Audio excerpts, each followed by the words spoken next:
Hello and welcome to another episode of the HaskinCast Podcast. I am your host, Scott Haskin, here with the second half of my walkthrough of my first Mental Sauna album, Mental Sauna. But before we get into the music, guys, something really interesting happened after I finished the first half of this. And normally I don't upload a lot of these to YouTube. If they're interviews where I'm not playing music, I typically will. And then I remembered, well, if it's my own music, though, I can because I have the rights to it. So why wouldn't I throw it up on YouTube as well? Now, I don't film these, and I do a little bit of editing as I go, so it wouldn't really work on film anyway. But what I did was I took the podcast logo and did that for the intro and outro, and then I used the album cover to be the background for the video while I put the audio up on the video and uploaded it to YouTube. And while it's uploading, I got hit with 3 copyright violations, and I'm like, what the hell? This album was distributed through CD Baby. When I first started working with them and started uploading videos of my music, I was getting hit with copyright strikes. So I reached out to them and said, wait a minute, why are you guys, because it was actually CD Baby that it was getting the strike through. I said, why are you guys hitting me with a copyright strike for my own music? You're my distributor. I should be able to upload my own music if I want to. And they said, well, you just need to send it to your YouTube channel and we'll whitelist it so that, you're not going to get hit with the strike. And I said, great. So I did that. And copyright strikes went away. So it was very perplexing. And as they're coming in, I'm looking at them, and it's a completely different company for what looked like some sort of documentary project, maybe. I couldn't tell exactly. And it was 3 different points in the video, which I thought was very strange. I would have thought that it would find that the distributor was CD Baby and had not hit me with a violation due to that. So I still don't know what the original music was. I filed a dispute for each one, which, really just took less than a minute each to do. But it's more just the whole idea of having to prove that I own my own music. And I get it. It's all algorithm. It's probably finding some similar pattern, some similar sound, or whoever that company is, maybe they did a license of my music through BandCamp and they're allowed to use it in their documentary, because I do have my music set up typically to where you can license it for your own projects. And so I thought, well, maybe that's the case. But if that's the case, then they have to show that they have that license, right? They have to upload that into the system and prove to YouTube that they're actually not the ones violating copyright. So it took a couple of days, but I did get back 3 emails, one for each dispute, that said, hey, congratulations, the dispute has been dropped. And I'm like, okay, so the company that was tagged, basically, because let's face it, it's not like they listened to the episode, because it isn't even live yet while I'm recording this. So they couldn't have heard it. This is all algorithm, search, spider, however they do it. I still don't know exactly how it works, but however it was identified, they got roped into this thing. They had to listen to it and go, yeah, that's not ours, and drop the not self-inflicted, but the forced upon them dispute, because they didn't even dispute it. This was all electronically done. So there are definitely pluses and minuses to the use of this technology. I appreciate the idea of what it's trying to do, but I think we're a long way from where it will eventually end up. I think it could potentially be a benefit. I'm not against the idea of the technology. I'm glad it just gives us a resource, and it would not block my episode. But it did say that, I needed to take some kind of action, whether it was cut that part out of the video, which apparently it will do automatically for you, or delete the video, or dispute the copyright. So obviously, I disputed it because it's my music. But yeah, the whole thing was a little bit surprising and fascinating. I haven't had to deal with a copyright strike that caused any issue with my music in a long time. And I've uploaded, I think, all the episodes where I have my own music involved. I'm pretty sure I've uploaded all of them to YouTube at one time or another. So yeah, really interesting stuff. But as it all turned out, it's fine. Just, another hassle, another hoop to jump through. And It does get a little bit tiring, especially, all the other copyright strikes for things that are legitimate. Like they'll say, well, we'll allow you to use the video, but it's going to be blocked in certain countries, or we'll allow you to do this because the publisher allows you to use the music in their video or use their music in your video, but they're going to take any ad money or whatever. And that's fine. I don't get any ad money. So yeah, nothing I do is done really maliciously. I mean, you've got people that upload entire albums with no interruption. What I'm doing is commentary, which is allowed. It's just like news reporting or anything else. You're doing social commentary on art.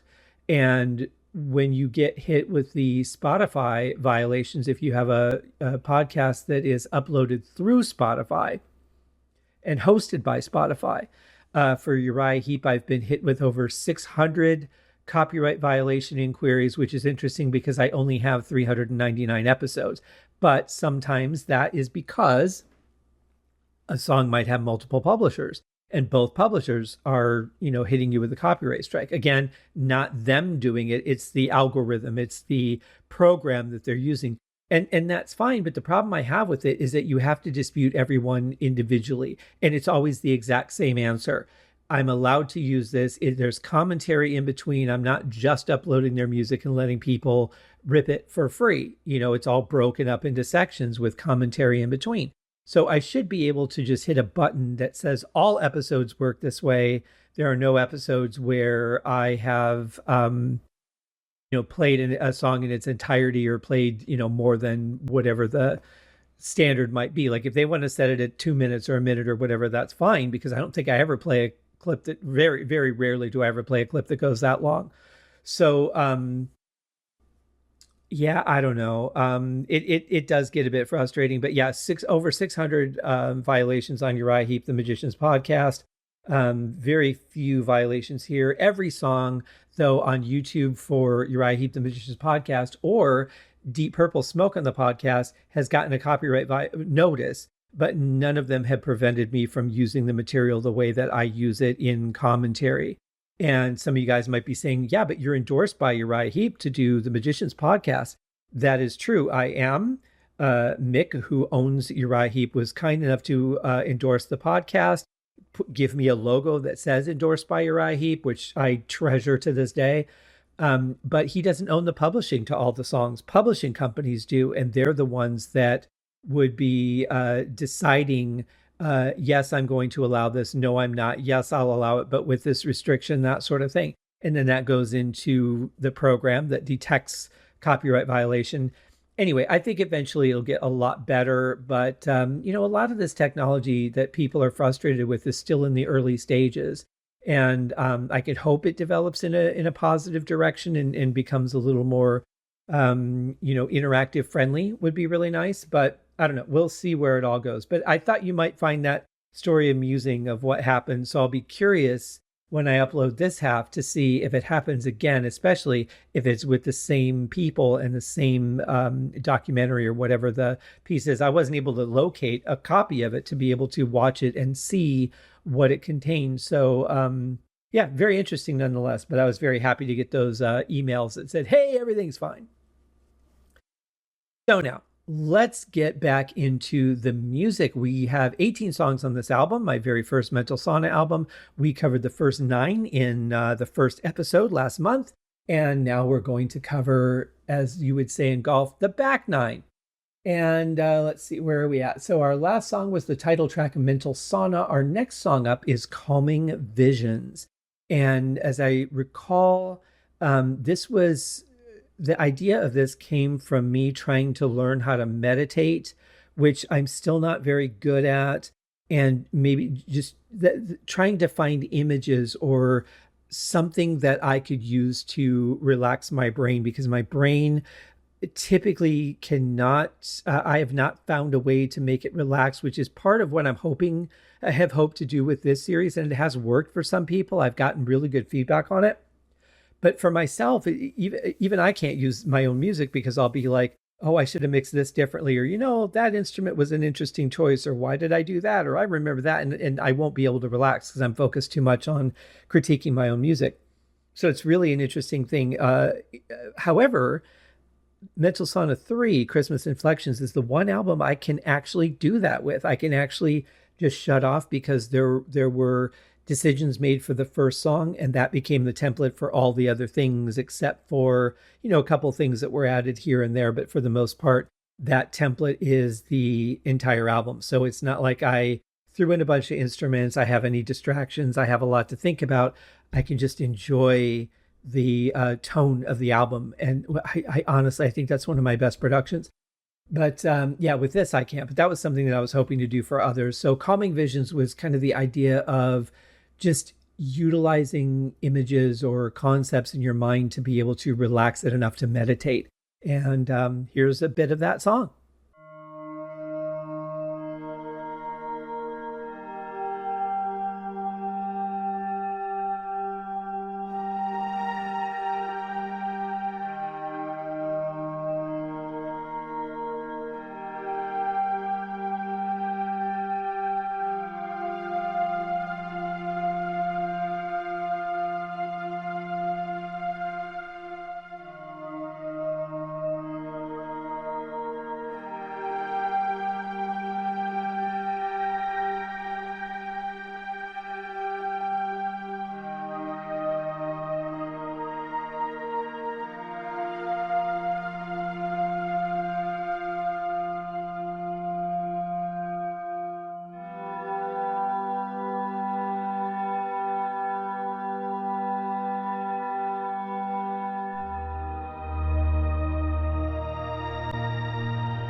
Yeah, that one took an interesting turn. I had forgotten that part came in there with that. I don't know what I used, if that was a jaw harp or what kind of percussion that might have been, but it's an interesting piece. I'm not sure that I like that main synth. It might have just a little too much edge for what I was going for. But it's one of those things that at the time the decision you make is the right decision, and it's always easy to second guess after the fact. And I think artists tend to do that when they care about their work. Should I have done this? Was this the right decision? Oh, I could have done that better. I wish I'd have done that differently. And you can beat yourself up every step of the way. It's so easy to do. But I think I've gotten to a point where I'm generally okay with saying that was the right decision at the time. If I did that today, I might do it differently because I've grown. I've found new direction. I found new techniques. I found new ideas or laid different groundwork or, whatever. And as we talked in the last episode, this was a very experimental album. And it wasn't until really after this album that I laid the rules for what a Mental Sauna album should be. I think this is a really good instrumental album. I think it's a really good start for where I was headed with the series. But I think it really started to take shape with Mental Sauna 2. But that being said, I do like this song. I think it's one that you can just close your eyes, shut your mind off, let the sounds kind of carry you away. And I feel very much the same way about this next song, which is called Surreal Landscape.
I think it's safe to say this is the most space agey song for mental sauna.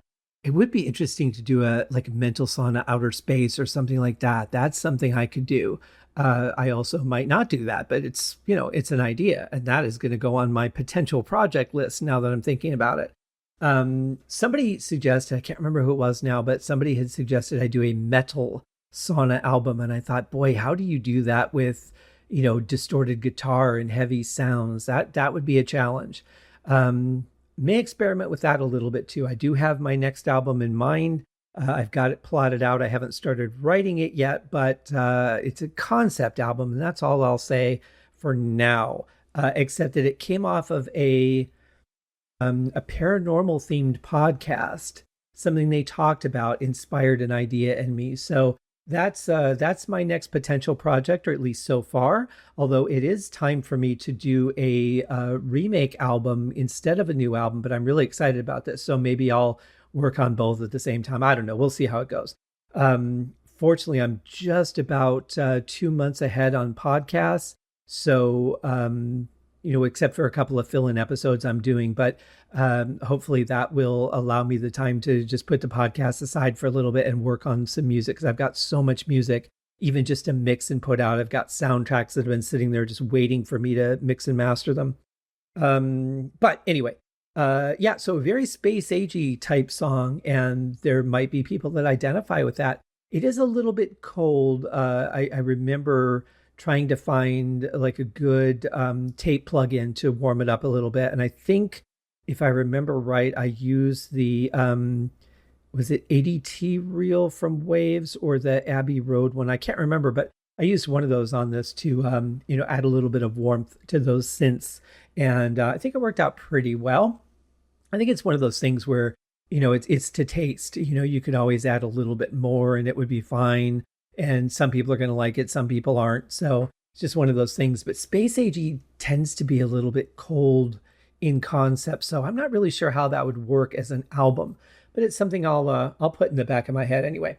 So our next track is called Hidden Waterfall. This was actually inspired by a waterfall that used to reside inside the Mirage Hotel in Las Vegas, Nevada. I had been there a few times. I used to go, when I still lived in Arizona, I used to go 2 to 4 times a year because I just loved it. It was my getaway. I would often work while I was there. I would bring, something to work on, stories to write or scripts or whatever. But that was kind of my getaway from just being in the studio and being home. And I remember when you walk into the Mirage from the front or from the parking garage, you're in the lobby, and they had this huge fish tank behind the check-in desk. And then you go down a little ways, and there's this sort of wooden walkway that you can take to get into the casino. And when we first went there, there was a little bar there where they turned that into a restaurant. Eventually, actually, they split that and turned it into 2 restaurants. But when you're walking down this path, there's a little waterfall on each side. And I didn't notice the one that was on the left at first. And it's really cool. I actually went back and filmed it and did a video, I think, for this song, if I'm not mistaken, and used that very waterfall. And so this song was written about that. And it is called Hidden Waterfall.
Well, you know what's funny is that I actually didn't use it for a video for this song. I used that footage of the fountain that inspired this song for the song Raindrops on the Mountain, which is on Mental Sauna too. I had forgotten that this was the song I had intended it for and used it for that. So good on me. But yeah, this song definitely breaks all the rules. You know, it's got a harsh start. It's got a water sound in it. It's got a lot of plucking and percussion without that being rolled off to shave the edge off the attack of those sounds. So yeah, I mean, I really like this song. I think it fits really well on this album. Would have been completely different again on any other Mental Sauna album. I'm really glad, especially that I made the rule about the water. I like it here, but I think, you know, for one, there's only so much of that you want to use. You don't want to be, you know, it's good to be a new age categoried album, but you don't want it to be something that people are like, oh yeah, but it's got water sounds on it, you know, because that turns off a lot of people. It may fit, and you know, especially a song like this, where it was written about a waterfall, would certainly do that. Incidentally, there were, because the mirages, these areas have been torn down, but if you walk from the street towards the mirage, there were the fountains in the front that are right on Las Vegas Boulevard, where you could see the volcano show.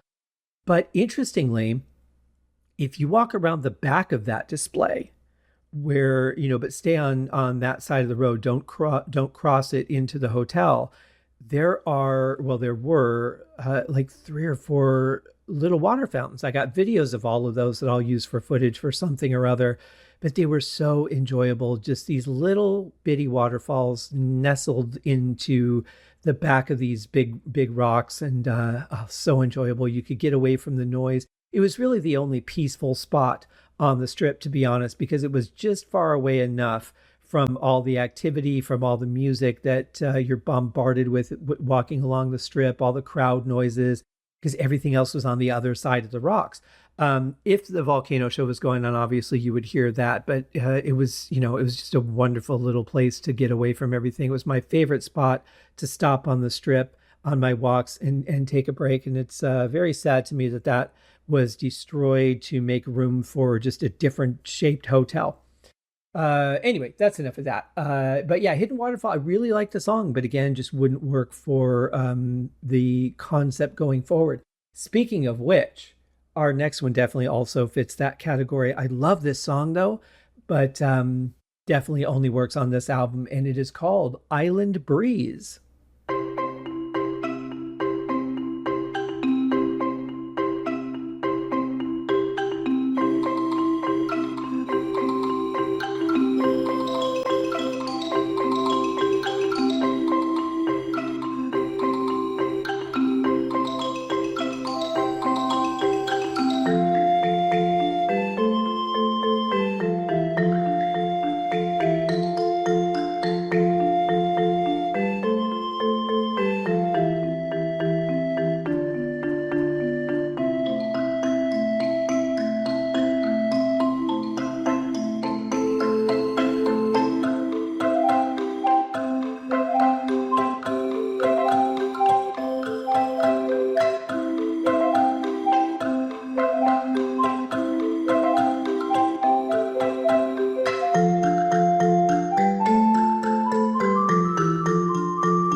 So this one, that's actually almost the entire song. It's really short, but this one came about because years ago, someone asked me to do a cover when I was getting ready to try and do the coffee house circuit in Colorado Springs.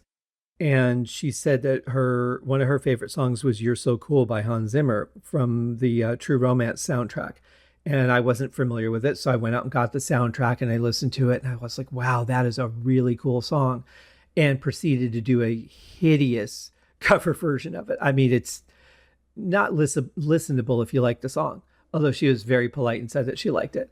But I was sitting there one day and I pulled up a marimba patch and I was trying to remember how the song went, and just started jamming around with the marimba sound and playing different things. And I came up with this idea. Then I added, thinking about "You're So Cool," I added a xylophone to it and tried to do a multi-layered thing. I actually really like this piece, even though it's got flute in it, which again, I'm not typically a fan of, but I think it works really well for this song.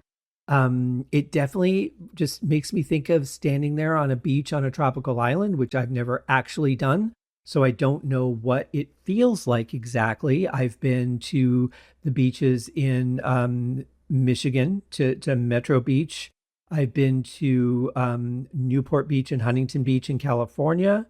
And I'm sure like an actual tropical island would feel very different from those. But that's kind of what I envisioned. And I just imagined, the breeze going through the palm leaves and feeling really good on my body on a hot day. And that was where all that came from. So a really fun song, kind of a short one. Again, very percussive, attack heavy. So wouldn't be done going forward, but one that I really like, especially the ending. But yeah, inspired by "You're So Cool" by Hans Zimmer from the True Romance soundtrack. Very, very interesting. Next, we get to one of my favorite things is the moon. I love the moon. I love especially when it's just humongous in the sky and it looks like a painting. I don't get to see that very often, but when I do, it's just a thing of beauty. And this song is called "Cool Moon."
In this moment, that strikes me as a little bit dark.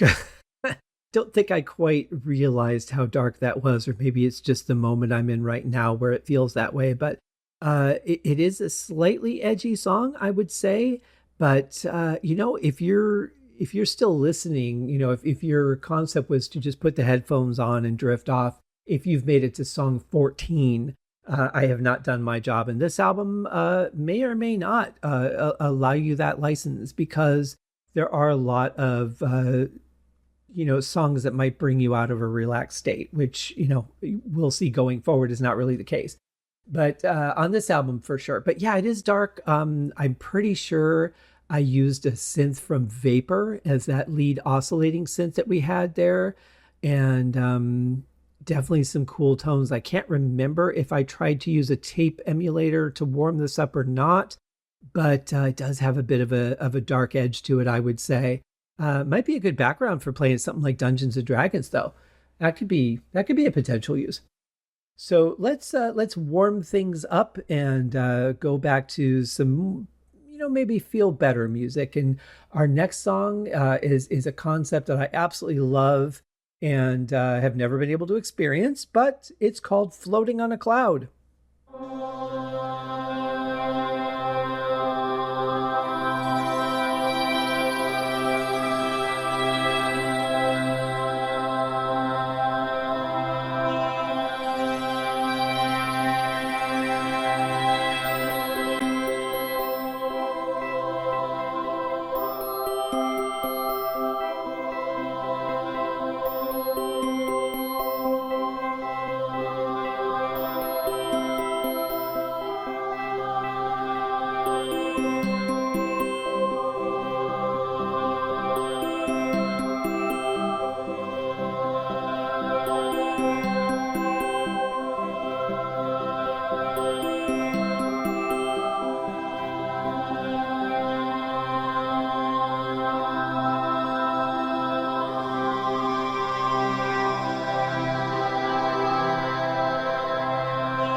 Yeah, I think that one's a nice blend of edgy synth and warm tones. I think that one works a little bit better, at least for me, in this moment anyway. I mean, obviously, when I wrote it and mixed it and mastered it, I thought it was fine. But boy, now that I'm 5 albums later into the Mental Sauna series and I'm really kind of listening a little deeper to these, it's interesting to see how different this album is from the rest of them.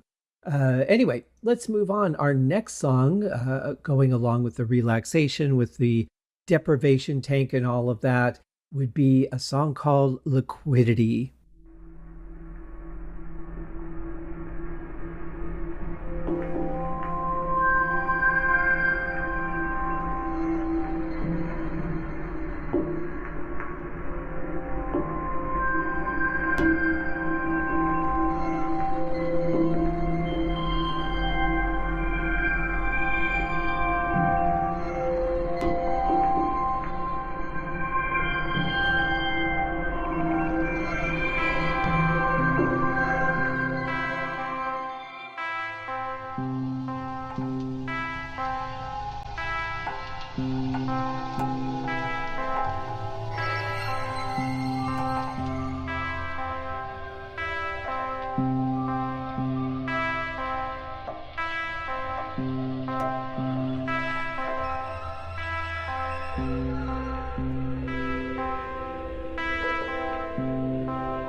So the idea, as I recall, behind this was just to create kind of an interesting sound bath, not anything that you might be too distracted by, but something that you could just immerse yourself in. That was the goal. Whether I accomplished that goal would be an individual experience. It either works for you or it doesn't. Certainly the tones I picked, some of those sounds are really interesting, and I'll have to go back and look and see what some of them are.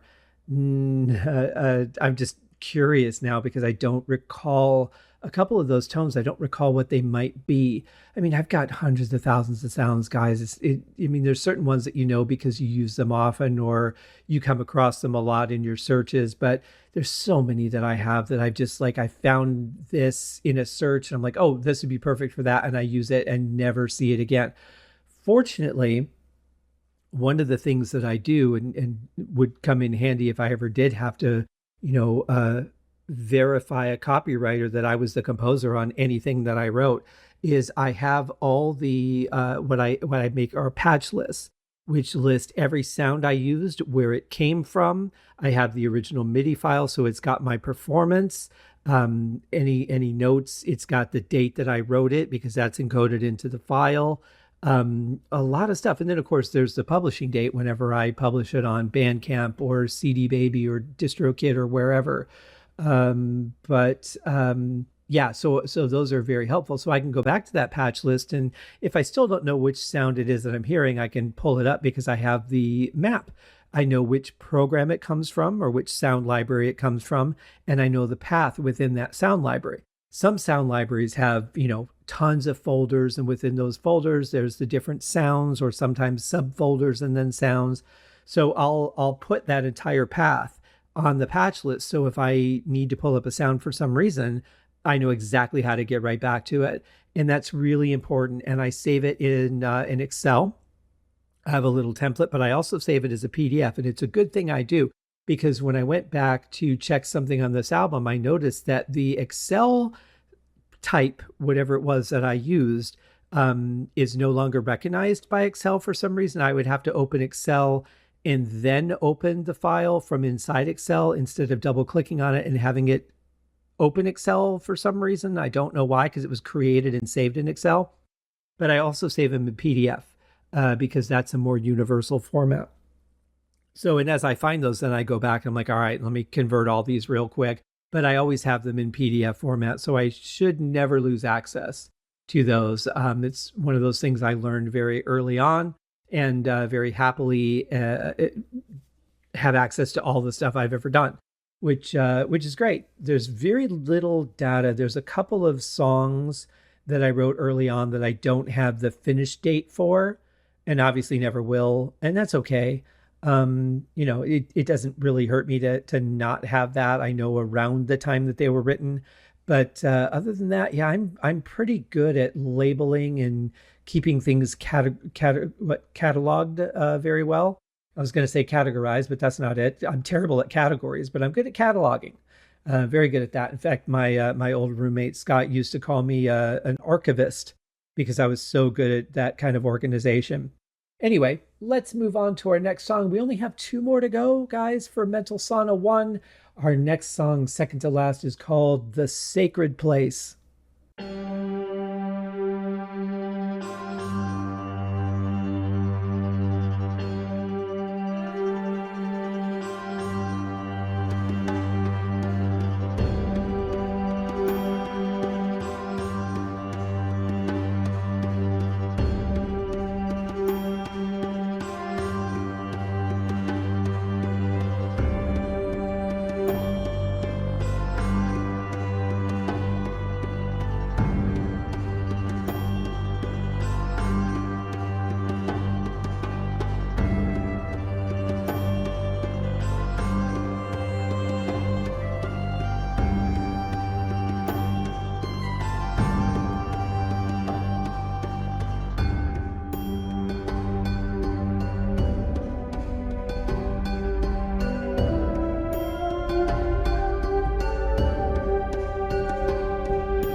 I do love this song. I really do. I think it's got an amazing environment to it.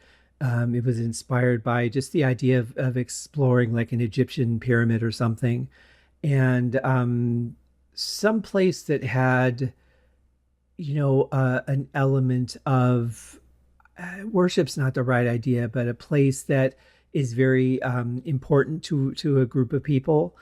Something that maybe not a lot of people get to see, and you're kind of exploring it and seeing things for the first time because you've been granted access to it for whatever reason. And that was the idea behind it. But boy, this definitely does not fit within the mental sauna genre, although I really do like it. I love the percussive patterns of it.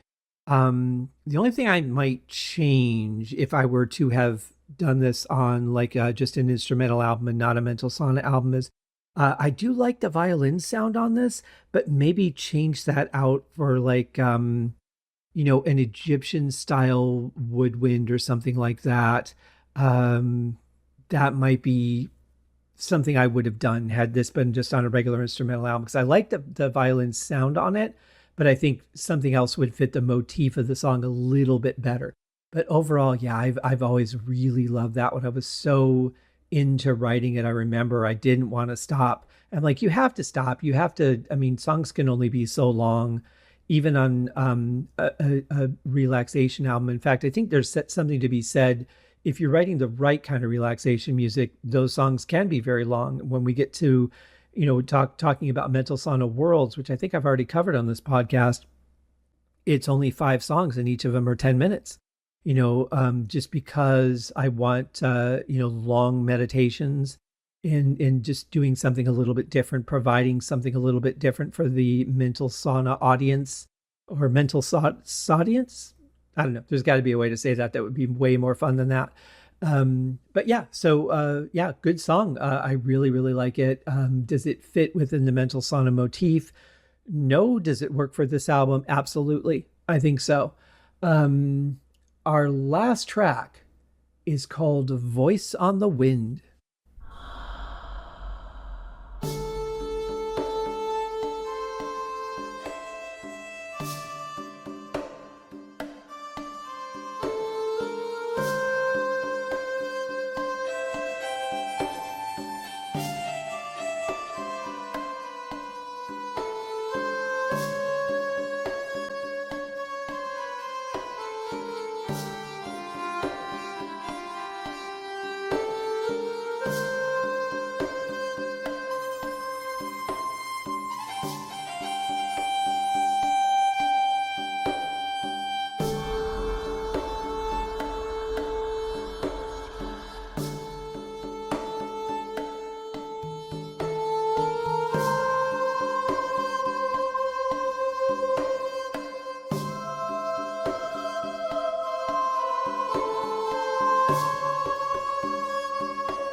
Yeah, the percussion does get a little crazy here, doesn't it? Yeah, I'm just so fascinated at all the stuff that I put in here and didn't remember.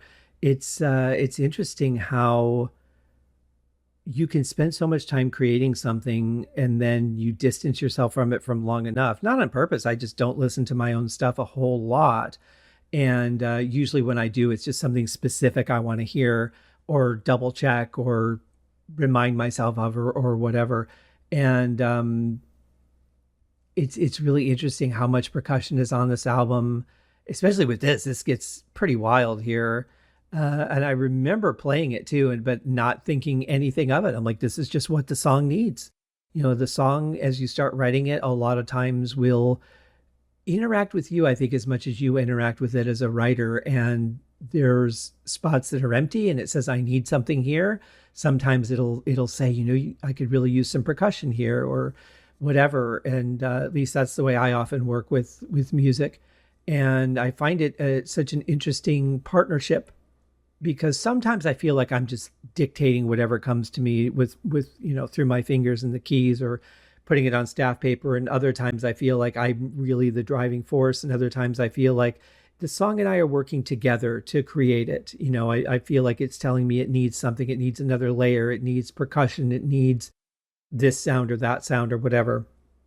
And it's such a fascinating thing to be able to approach writing from so many different perspectives. And I absolutely love that. But I remember specifically working with that and thinking, yeah, this needs some good percussion in it. And again, this Mental Sauna album is so specific because it's really the only one that works this way.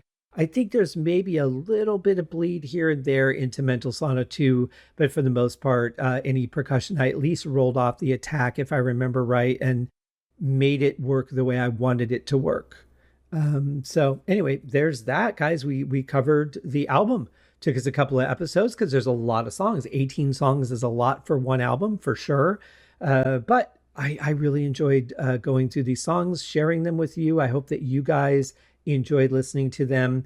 Links are in the show notes. If you guys want to purchase the album, you can go to my website, go to the music albums, and then all the albums are listed individually. There's players where you can sample the songs. There's links to where you can purchase it: Amazon, BandCamp, iTunes. I don't push Spotify because artists aren't making money on Spotify. We spend a lot of money on equipment. We spend a lot of our time learning our craft. Until AI came along, we did. And a lot of people are now just kind of getting away without having to learn a lot, unfortunately. But for those of us who have spent our lives learning our craft, I don't think there's anything wrong with expecting to be paid for somebody who's enjoying the work that we spend all that effort creating. So please do go to the website if you want to check it out. If you want to purchase it, those links are all available for you. That link is in the show notes, guys. Thank you so much for joining me for this one. Please remember to leave a rating or review for the podcast. I did lose all my reviews when I moved the show over to Acast because I couldn't do it through the Move podcast channel. I had to do it, unfortunately, manually, which meant manually uploading every one, coming up with a new RSS feed. So those things did not carry over, unfortunately. So please take a moment and do that if you enjoyed the show. I would appreciate it. And thank you so much for joining me. I hope you enjoyed it, and we'll see you in the next episode. Cheers.